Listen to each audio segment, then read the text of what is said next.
Atos dos Apóstolos, capítulo 1, versos 8 a 11, diz-nos assim a santa e poderosa palavra de Deus. Mas recebereis o poder do Espírito Santo que há de vir sobre vós, e ser-me-eis testemunhas, tanto em Jerusalém, como em toda a Judéia e Samaria, e até aos confins da terra. E quando dizia isto, vendo eles, foi elevado às alturas, e uma nuvem o recebeu, ocultando-o a seus olhos. E, estando com os olhos fitos no céu, enquanto ele subia, eis que junto dele se puseram 2 homens vestidos de branco, os quais lhes disseram: Homens galileus, por que estáis olhando para o céu? Esse Jesus, que dentre vós foi recebido em cima no céu, há de vir assim como para o céu o vistes ir. Você pode se assentar, por favor?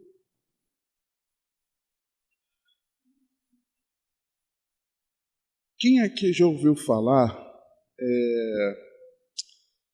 sobre o chamado relógio do Apocalipse? Contei 4 pessoas.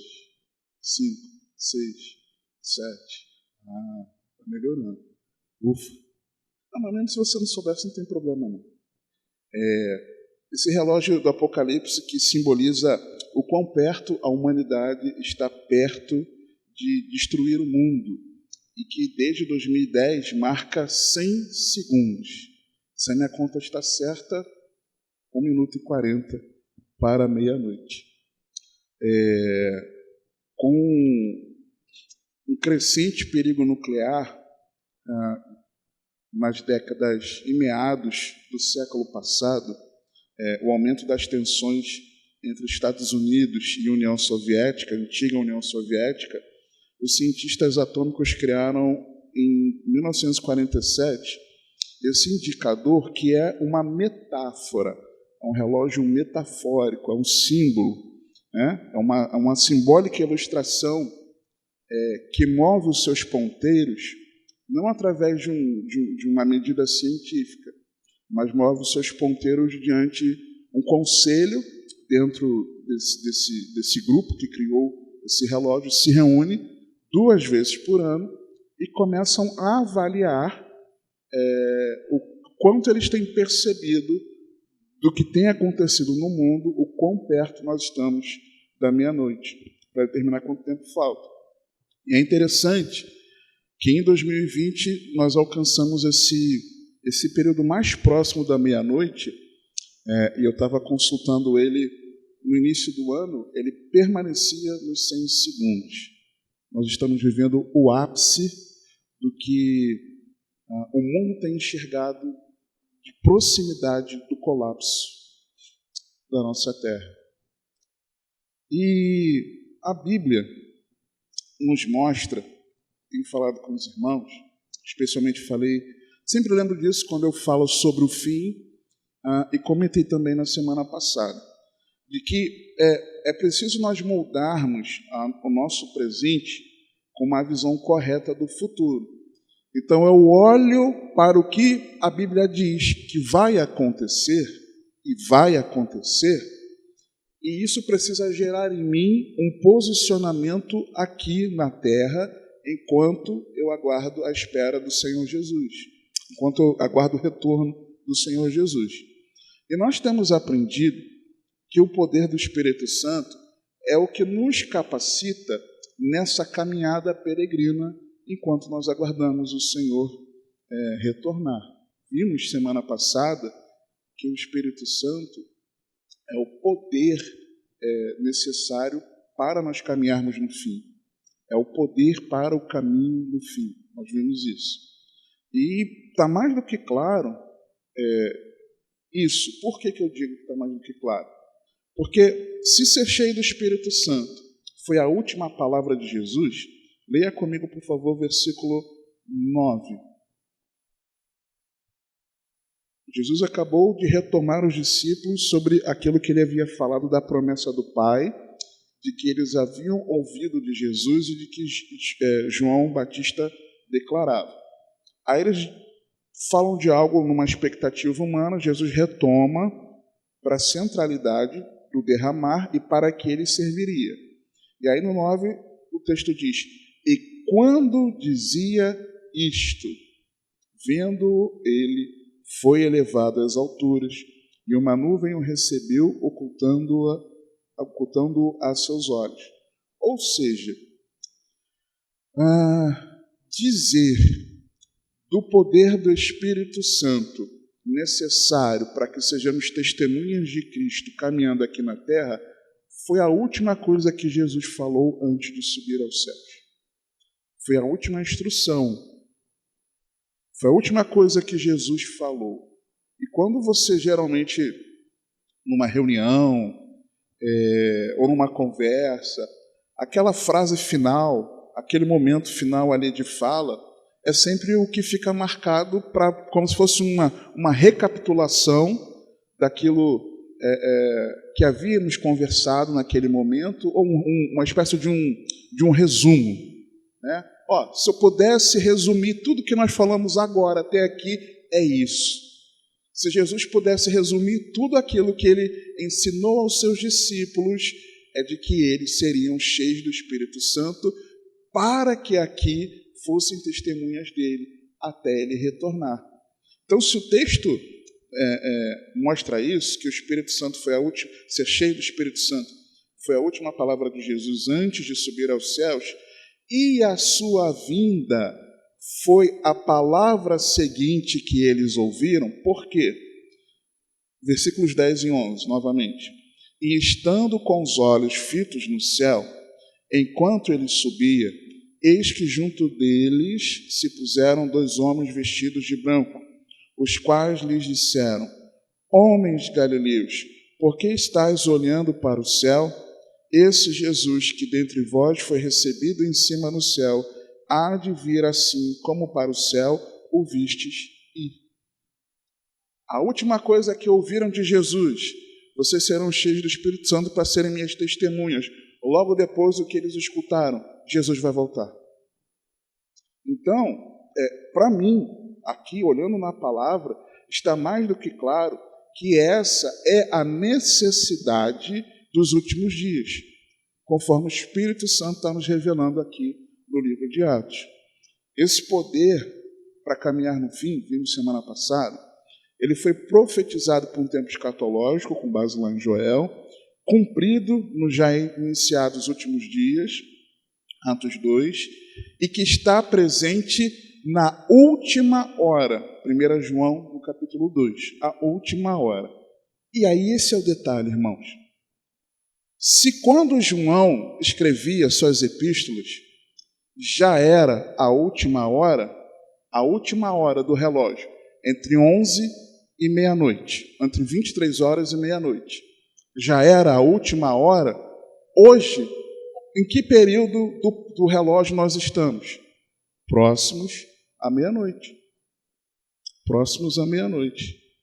E com isso, irmãos, nós não temos como não associarmos essa verdade ao importante ensino do Senhor Jesus. Jesus falou sobre isso, sobre o Espírito Santo derramado sobre nós, nos enchendo, perto da meia-noite. Abra comigo Mateus 25.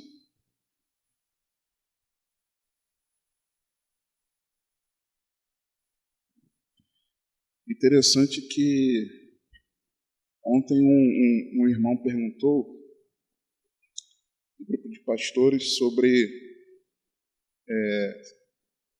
quem que nós entendíamos representarem aqui umas personagens do texto.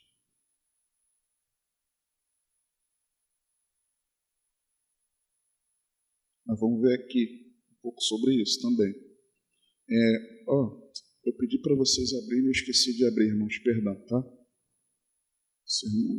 cabeça do seu irmão às vezes dá um tilt. Mateus 25, 1 a 13, qual é o contexto? O contexto, no capítulo anterior, capítulo 24, nos versos 1 a 3, nós vemos de uma conversa escatológica de Jesus, respondendo às dúvidas sobre a destruição do templo e os sinais que antecederiam a sua vinda e o fim. Por que eu chamo de conversa escatológica, tenho chamado assim, e não sermão? Porque os discípulos chamaram Jesus de particular para perguntar, e Jesus começou a falar. Então ali eu não tenho entendido mais que foi uma pregação de Jesus, um sermão, mas foi uma conversa com os discípulos que o chamaram de particular para perguntar sobre isso.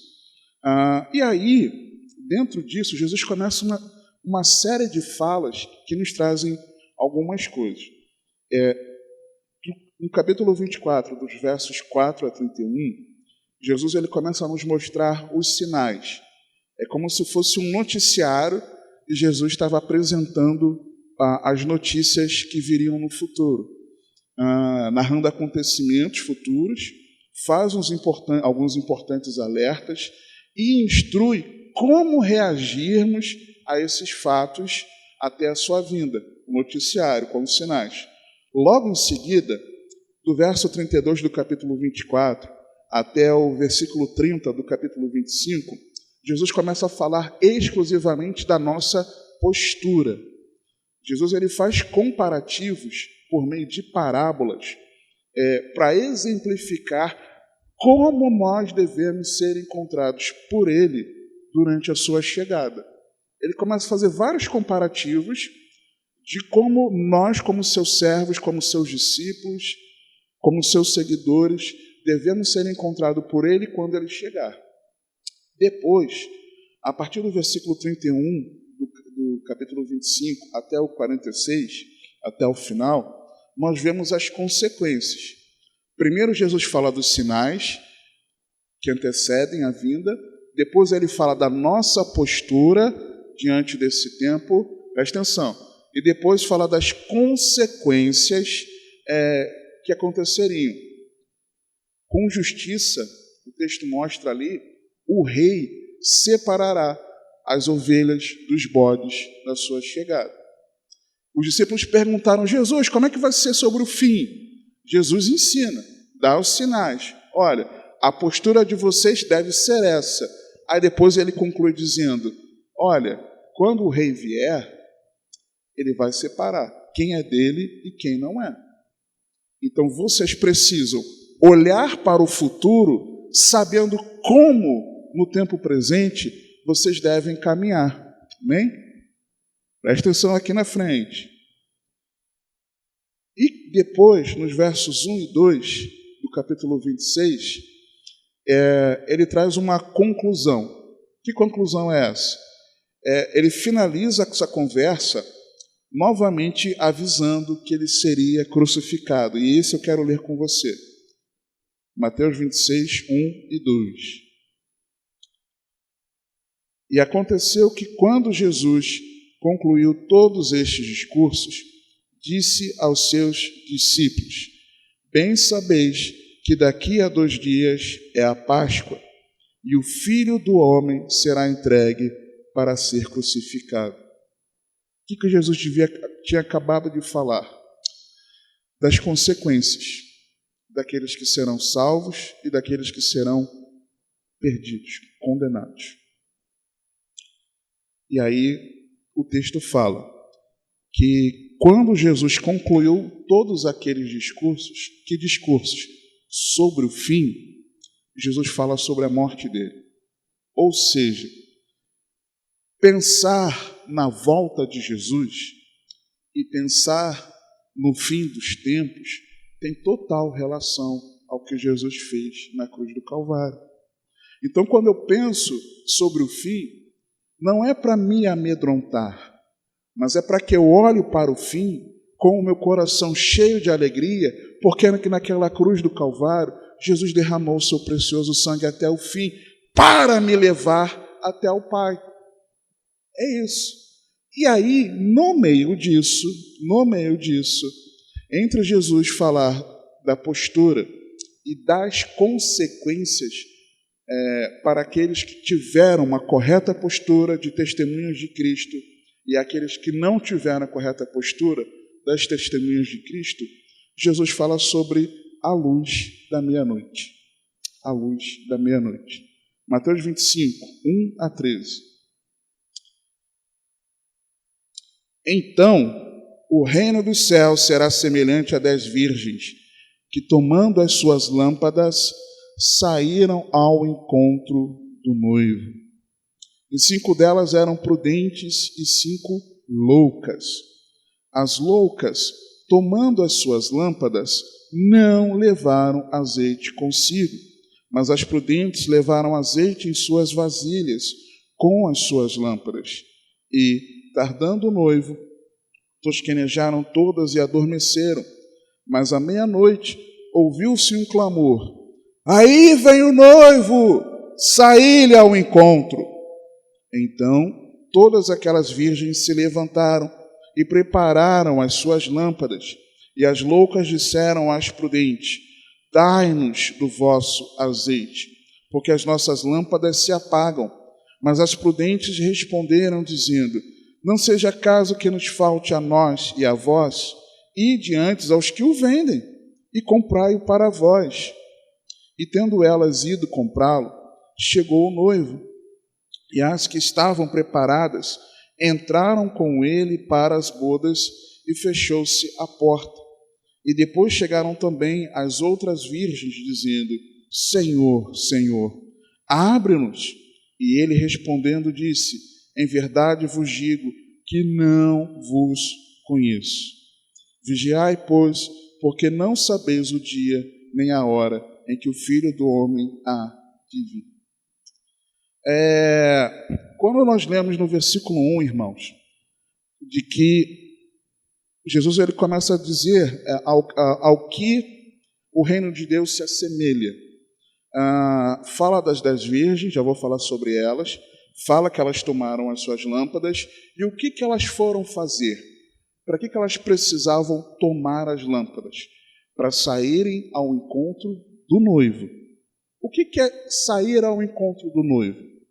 O casamento era um grande evento, cheio de alegria e animação.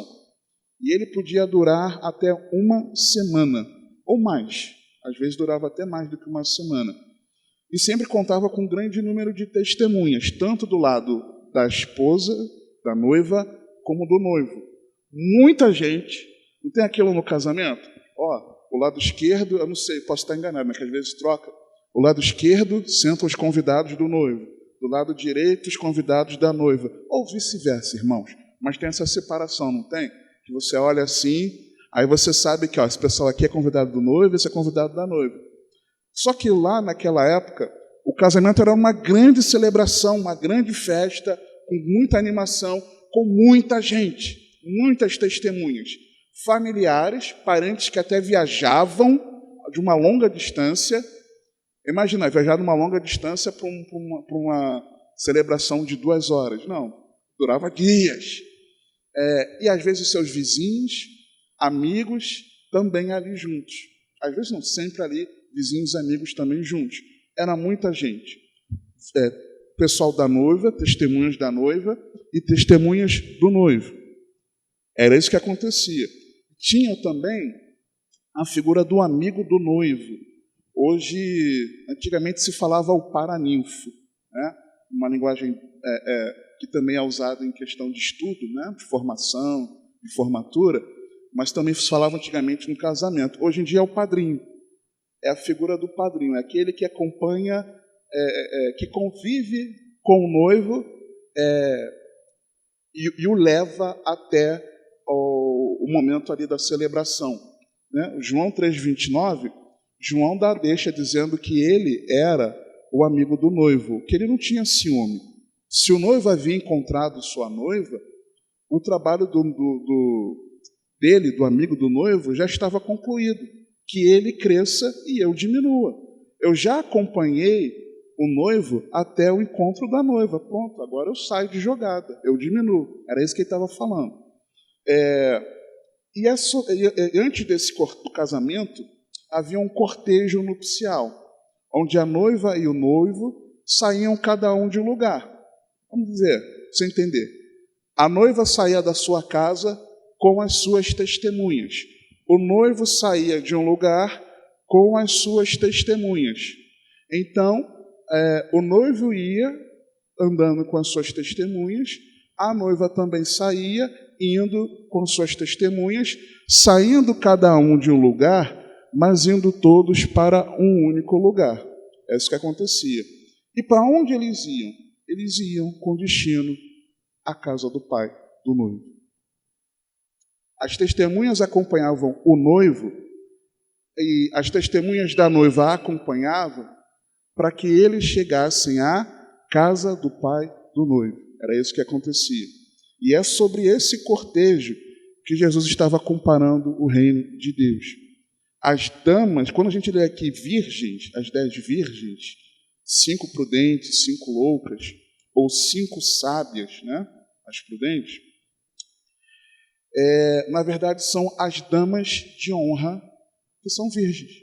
É isso que significa. Virgens aqui não é a noiva virgem, mas são as damas de honra virgem.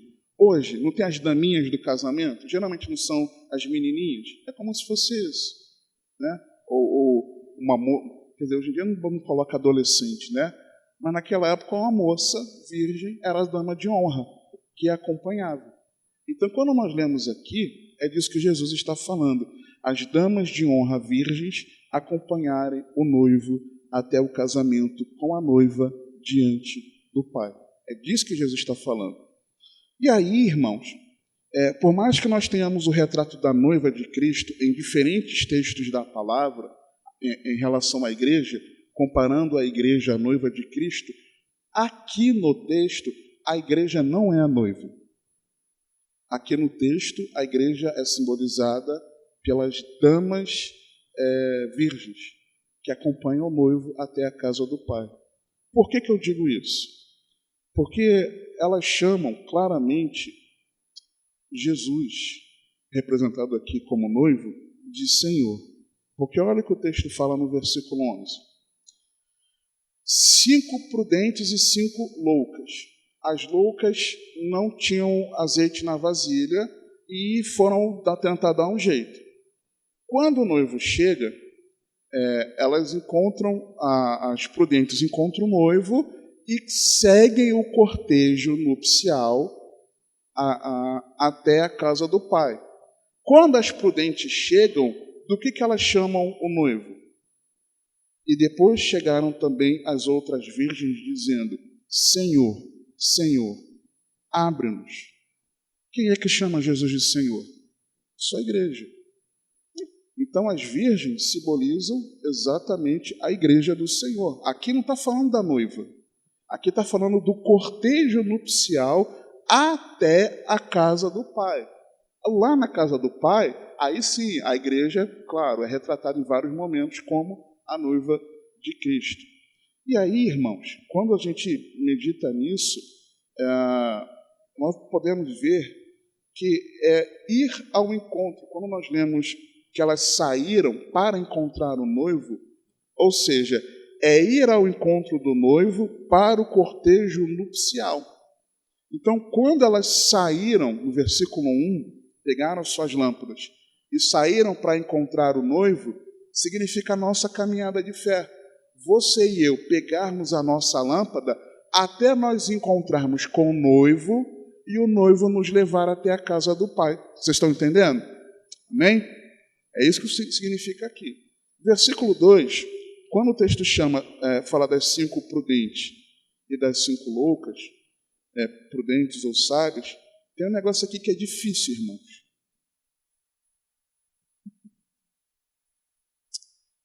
Para mim, pelo menos, é muito difícil. Por quê? Difícil não do entendimento, mas difícil de receber no coração. Por quê? O termo grego, traduzido como loucas, que também, talvez na tua versão aí esteja aparecendo como nécias ou insensatas, na versão de quem está dizendo nécias? Tem algum? Nécias. Insensatas. Tem na versão de alguém? Insensatas? Não. Loucas, nécias ou insensatas. O que esse termo significa? É o termo grego moros, e significa tolo, ímpio e incrédulo. Tolo, ímpio e incrédulo. Foi assim que Jesus, o Senhor da igreja, falou que parte expressiva de nós é tolos, ímpios, incrédulos. E isso me dói, irmãos. Foi Jesus que disse. Eu não vou entrar aqui na conta. Então a metade dos que estão na igreja não serão salvos. Não sei, a Bíblia não diz. Mas todo momento a Bíblia chama de pequeno rebanho.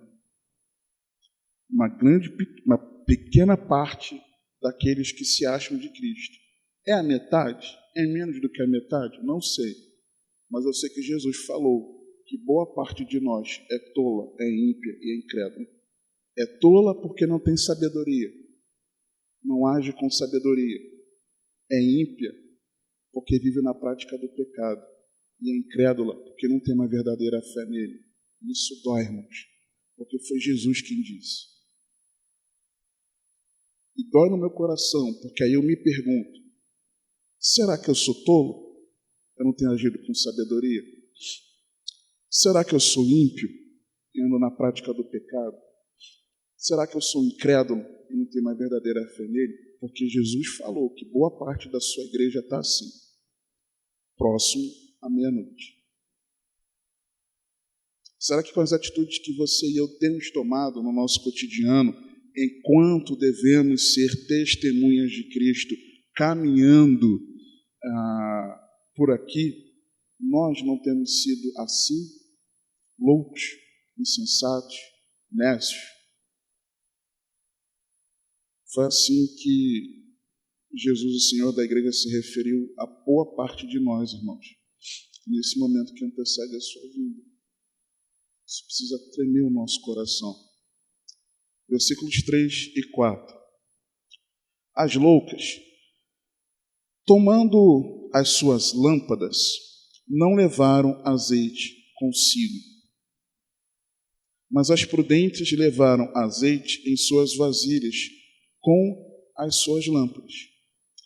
E aí, no meu modo de ver, por pura imprudência, porque elas sabiam o que fazer, essas imprudentes, essas loucas, essas nécias, essas insensatas, tolas, ímpias, incrédulas, elas simplesmente levaram suas lâmpadas, mas não se importaram em levar azeite nas suas vasilhas. Não quiseram. Não se importaram em levar azeite nas suas vasilhas. Não é que elas não podiam. Não é que elas não tinham condições. Eu não tenho condições.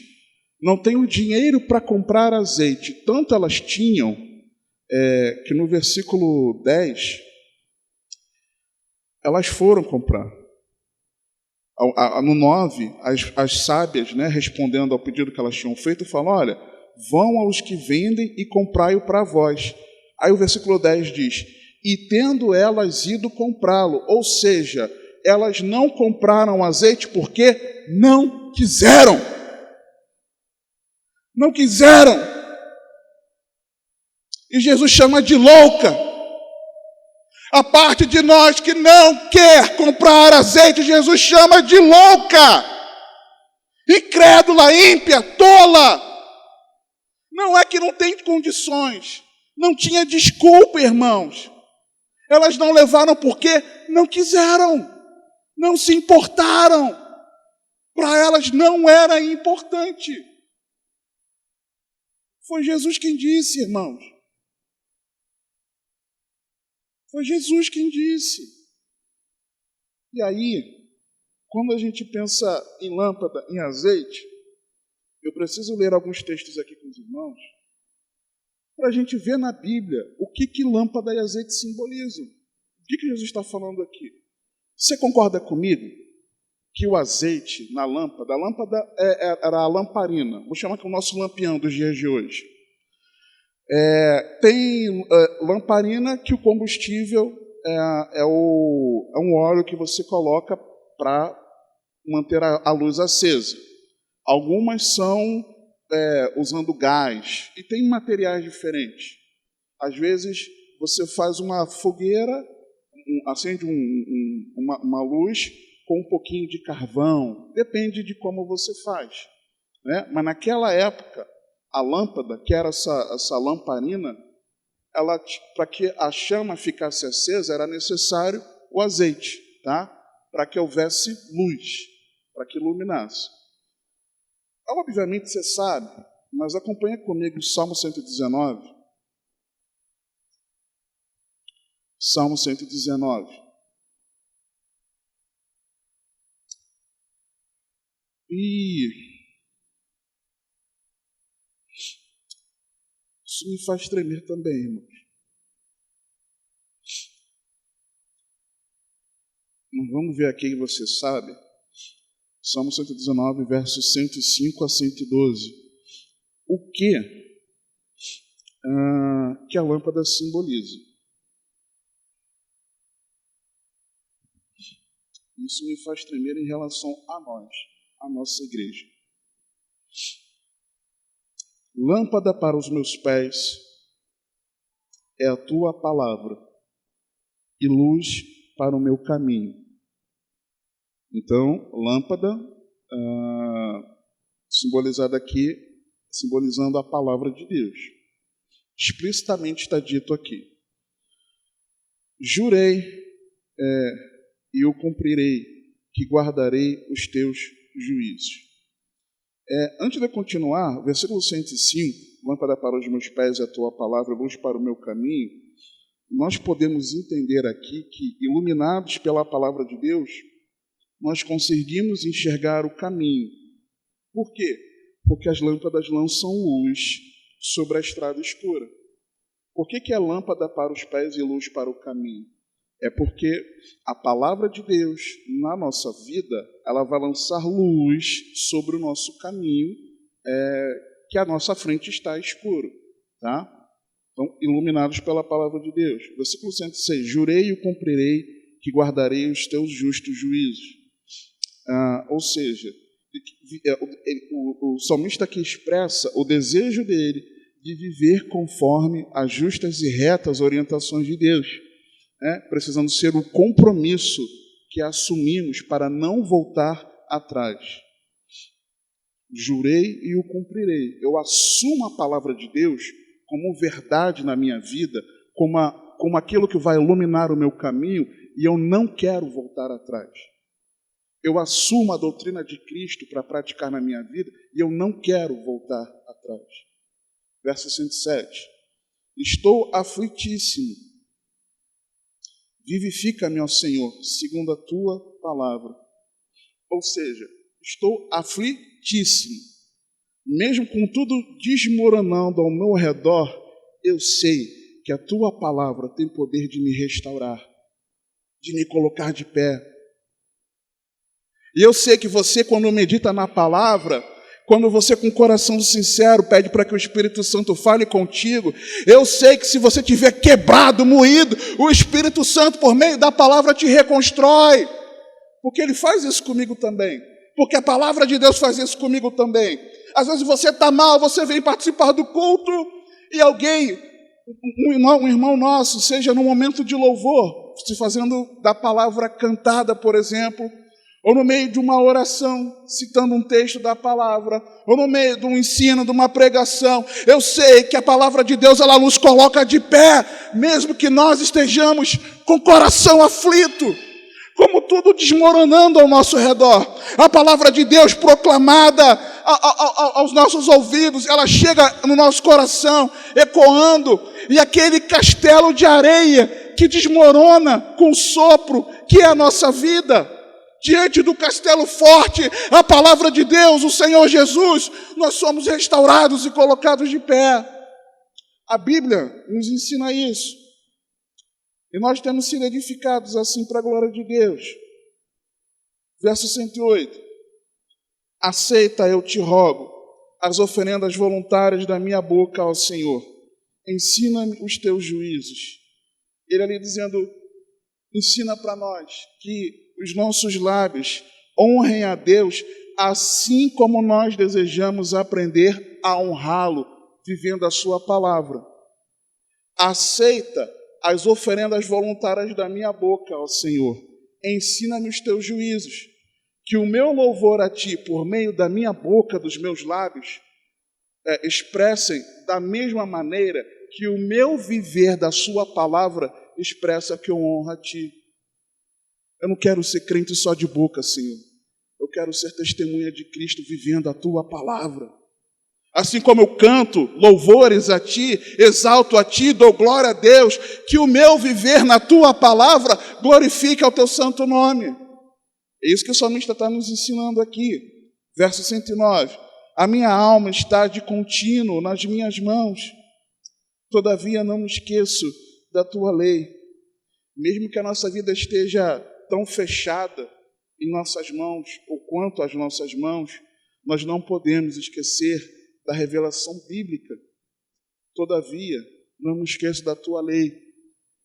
Mesmo que eu esteja passando um momento de dor, de enfermidade, de desemprego, de tribulação na família, de briga em casa, de trabalho, tudo desmoronando, eu não me esqueço da tua palavra, que a tua promessa para a minha vida é a vida eterna. Eu não me esqueço da tua lei, eu não me esqueço da tua palavra, que da mesma maneira que o Senhor subiu aos céus numa nuvem, o Senhor voltará de lá em grande poder e glória para levar a sua igreja para sempre estar contigo, mesmo com tudo ao nosso redor desmoronando. Verso 110. Os ímpios me armaram laço, contudo não me desviei dos teus preceitos. Os ímpios me armaram laço, contudo não me desviei dos teus preceitos. Diante da perseguição,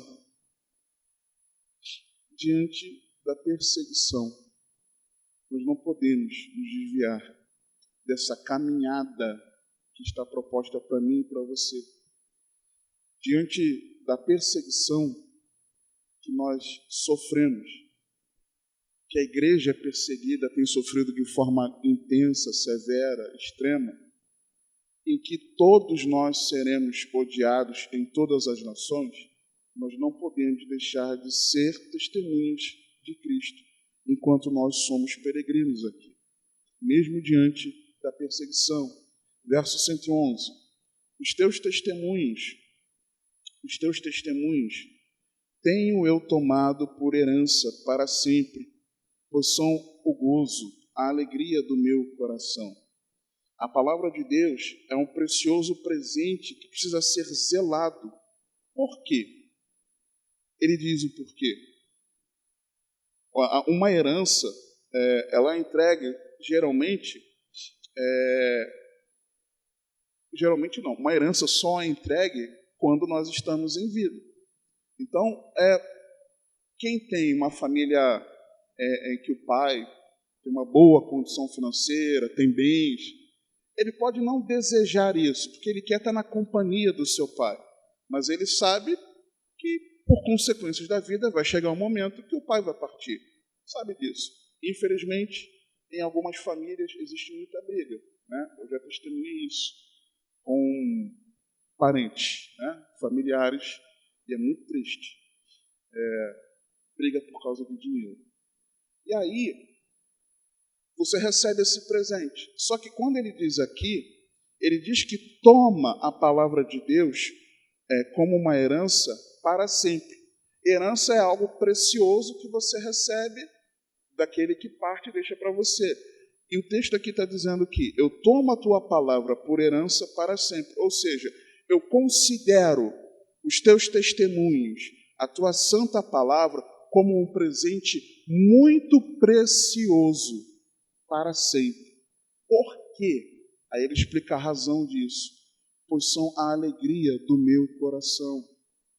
Você e eu só consideraremos a palavra de Deus preciosa na nossa vida, um presente precioso para sempre, até o fim, se você tiver prazer nela. Se você não tem prazer na palavra de Deus, você não vai querer viver a palavra de Deus, irmãos. É simples assim. Não te agrada, você não te alegra, mesmo que não te agrade. Porque ainda que não te agrade, ainda que seja uma repreensão, precisa trazer alegria para o nosso coração, porque mostra o cuidado de Deus. Eu não sei se você, quando toma uma puxada de orelha do Senhor por meio da palavra, eu não sei se depois da tristeza pelo teu pecado, se depois você se alegra pelo cuidado de Deus. Eu, depois da tristeza pelo meu pecado, eu me alegro pelo cuidado de Deus. Então a palavra de Deus, ela precisa ser algo precioso na nossa vida, porque nós nos alegramos nela. Tudo pode estar ruim, mas nós temos a palavra de Deus, irmãos. Tudo ao nosso redor pode não estar, tudo é exagero, né?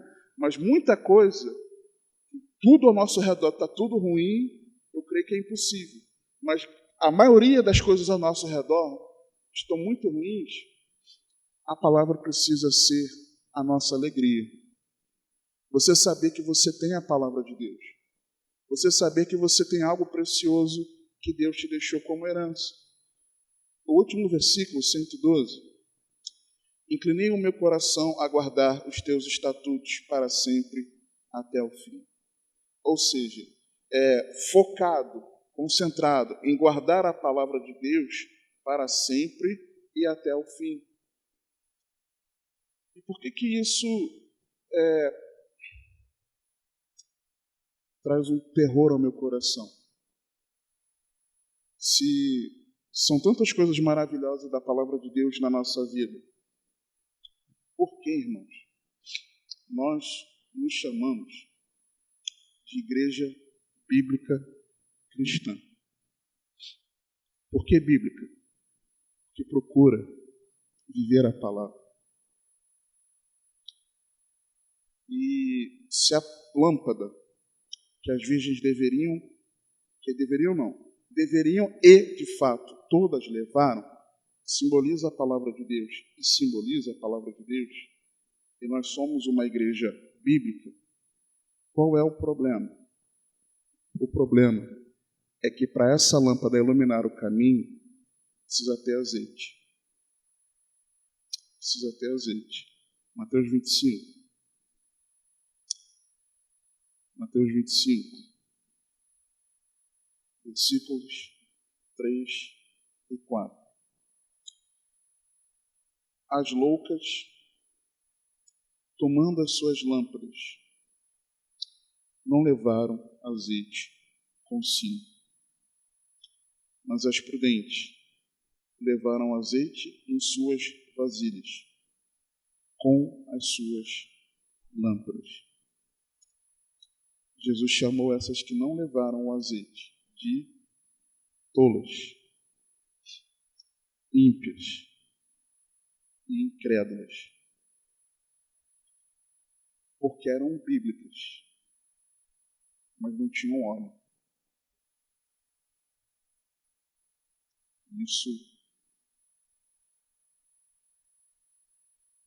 mói o meu coração. O óleo, vivemos aqui que é necessário ter o óleo, e o estoque do óleo está ali em dia, para que pudesse iluminar. Tá? Abra comigo Levítico 24. Levítico 24, versos 1 a 4. Levítico 24, 1 a 4.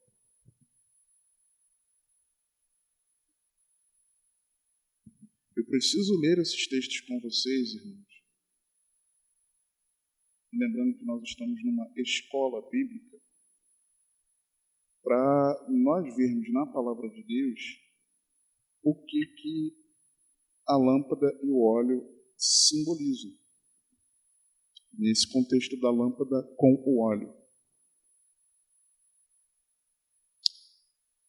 E falou o Senhor a Moisés, dizendo: ordena aos filhos de Israel que te tragam azeite de oliveira puro, batido, para a luminária, para manter as lâmpadas acesas continuamente.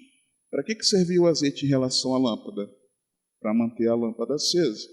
Arão as porá em ordem perante o Senhor continuamente, desde a tarde até a manhã, fora do véu do testemunho, na tenda da congregação. Estatuto perpétuo é pelas vossas gerações. Sobre o candelabro de ouro puro, porá em ordem as lâmpadas perante o Senhor continuamente. Ou seja, para que era o óleo em relação à lâmpada? Para iluminar continuamente o sacerdócio. Era para iluminar um local, versículo 3, fora do véu da arca, na tenda da congregação. Era para iluminar exatamente o local onde os sacerdotes exerciam o seu ministério. A lâmpada era acesa para iluminar o sacerdócio, para iluminar o trabalho dos sacerdotes. Hoje, todos nós deveríamos ser sacerdotes. Deveríamos ser. Mas só são tornados sacerdotes aqueles que foram lavados no sangue de Jesus Cristo. Aqueles que foram comprados de volta para Deus. Considerando que fomos comprados de volta para Deus porque rendemos a nossa vida a Jesus, todos nós somos sacerdotes. Não precisamos de ninguém para fazer essa mediação entre nós e Deus. E precisamos exercer o nosso sacerdócio ao Senhor, pessoal, diário. Nós precisamos da lâmpada acesa iluminando o nosso caminho enquanto nós estamos peregrinando aqui na terra e exercendo o nosso sacerdócio diante de Deus, pessoal. Zacarias, o profeta Zacarias, capítulo 4.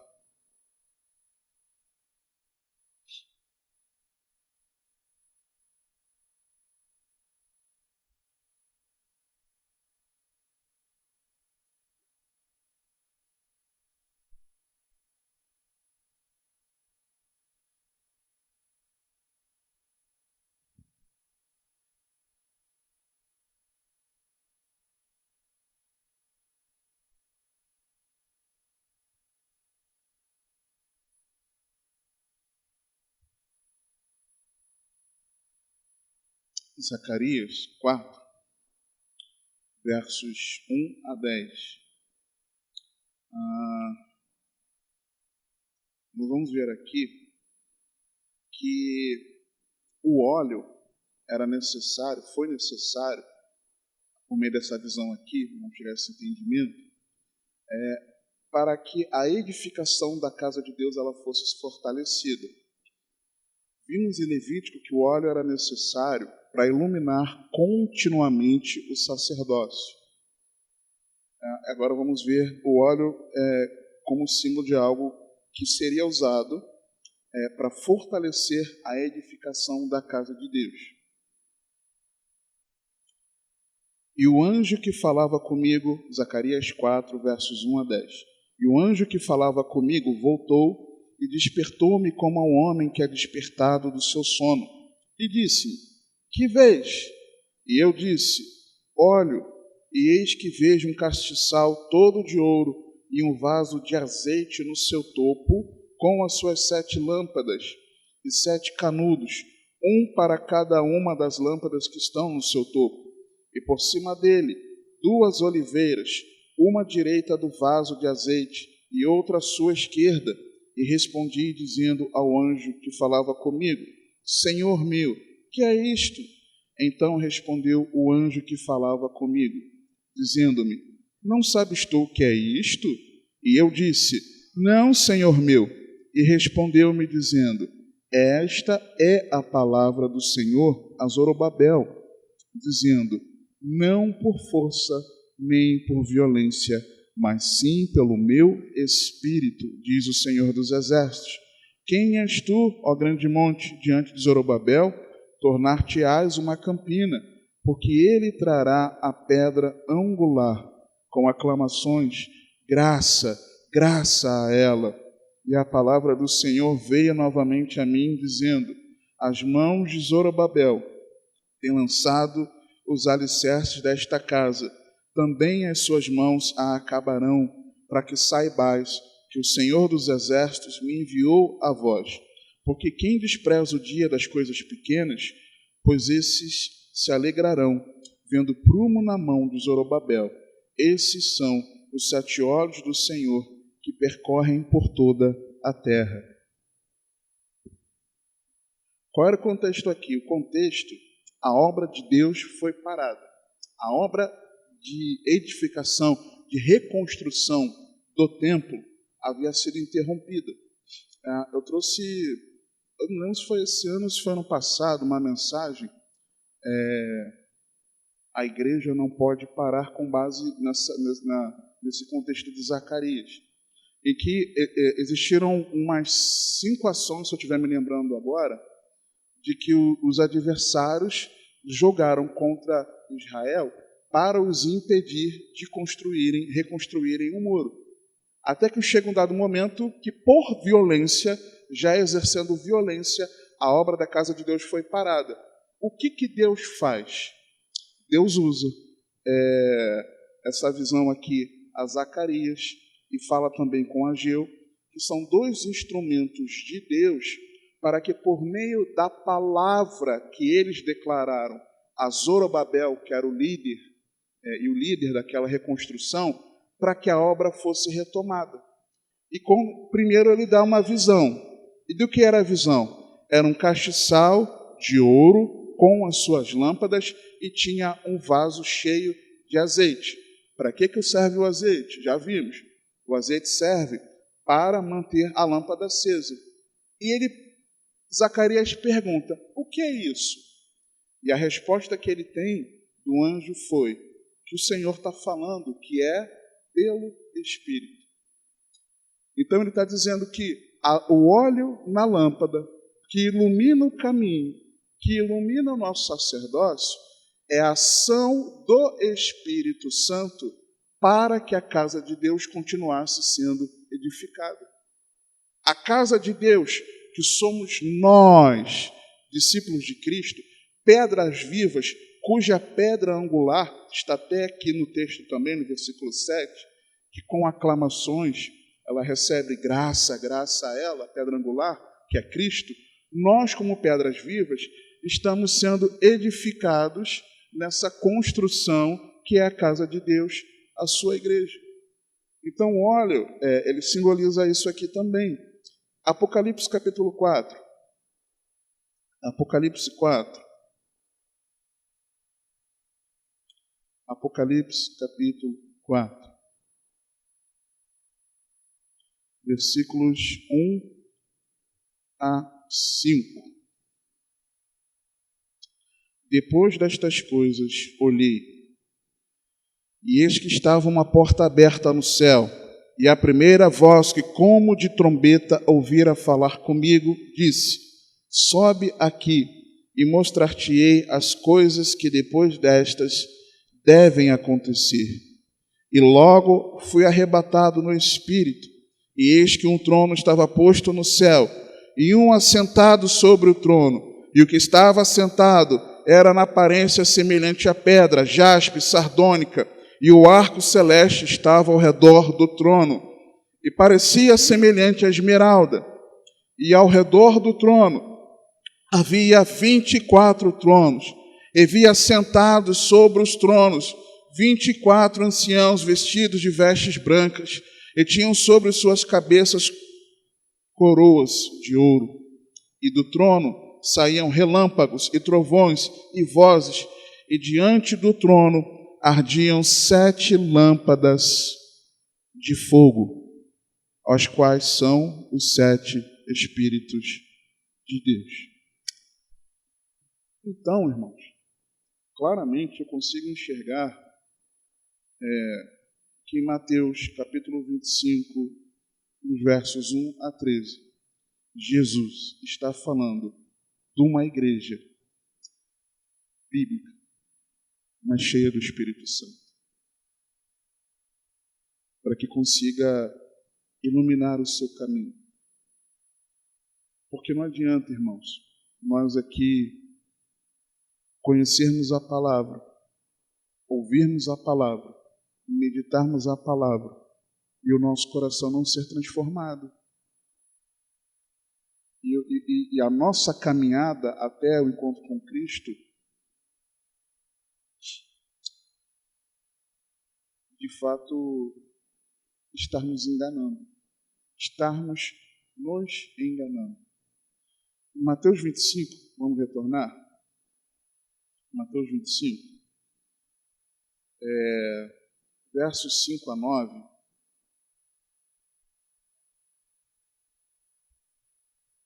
E tardando o noivo, é o que parece, né? Jesus está demorando a voltar.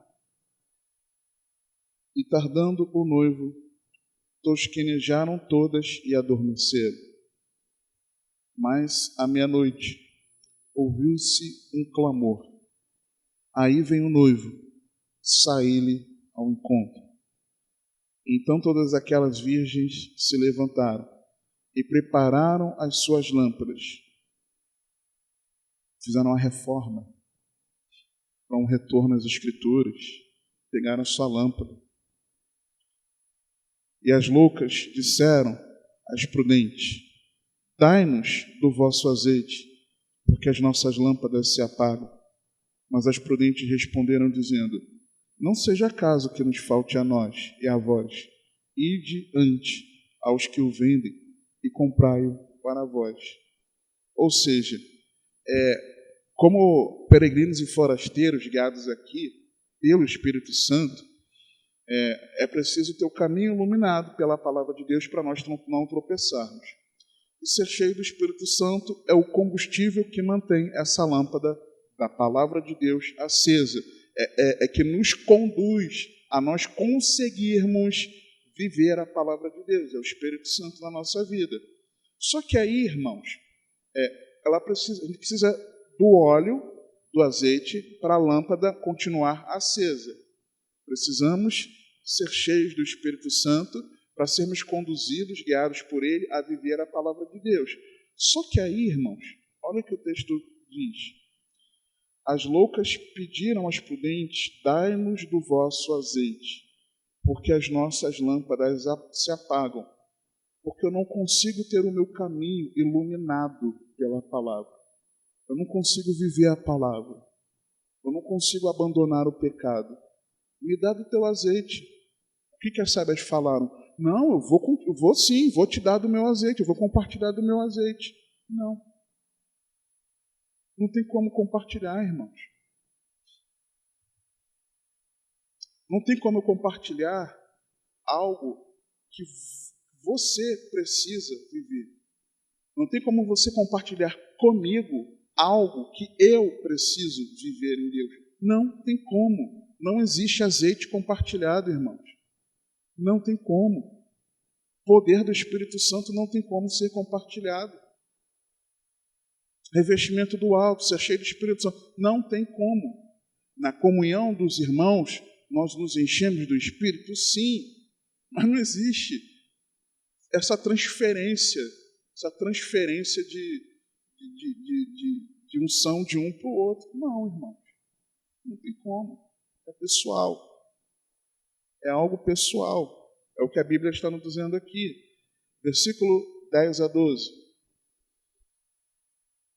E tendo elas ido comprá-lo, chegou o noivo, e as que estavam preparadas entraram com ele para as bodas e fechou-se a porta. E depois chegaram também as outras virgens, dizendo: Senhor, abre-nos. E ele respondendo disse: em verdade vos digo que não vos conheço. Não vos conheço. Eu não tenho intimidade com vocês. Lembra de Mateus 7, 21 a 23? Jesus vai dizer para aqueles que não vivem os seus ensinamentos: não vos conheço. Apartai-vos de mim, Vós que praticais o quê? O quê? Lembra o que significa o termo grego traduzido como louca? Tolo, incrédulo e ímpio. É disso que Jesus está falando aqui. Quem não consegue, quem não quer ter a lâmpada acesa, despreza isso, ignora isso e não tem como ser compartilhado, não querendo viver a palavra de Deus, Jesus vai dizer: eu não te conheço. Eu não te conheço. Por quê? Porque por mais que o noivo tivesse conhecimento de quem eram as suas testemunhas, que iriam com ele até a casa do pai, se o caminho, se você precisa de lâmpada acesa, é porque está claro ou está escuro? Porque está escuro. Está escuro. Ela chega lá diante do noivo, o noivo, eu não te conheço. Não está reconhecendo. Tua lâmpada não está acesa. Eu não te conheço. Versículo 13. Vigiai, pois, porque não sabeis o dia nem a hora em que o Filho do Homem há de vir. Negligenciar, ser cheio do Espírito Santo, é para quem não ama a vinda do Senhor. Para quem não ama a vinda do Senhor. Vigiai, pois, não sabeis a hora em que o Filho do Homem há de vir. Quem não ama o Espírito Santo, quem não ama o Senhor Jesus, com certeza não ama o Espírito Santo, claro. Mas despreza ser cheio do Espírito Santo, irmãos. E sem o Espírito Santo nos enchendo, se apoderando do nosso ser, nós não conseguiremos praticar a palavra de Deus no fim. Por isso, essa é a luz da meia-noite. Eu quero orar com você, antes de dar espaço para os irmãos perguntarem. Pai, eu só te peço uma coisa. Traz a aplicação da Tua palavra aos nossos corações, por meio do Teu Espírito, para que possamos viver essa verdade, Senhor. Ajuda-nos. Dependemos de Ti. Em nome de Jesus. Amém.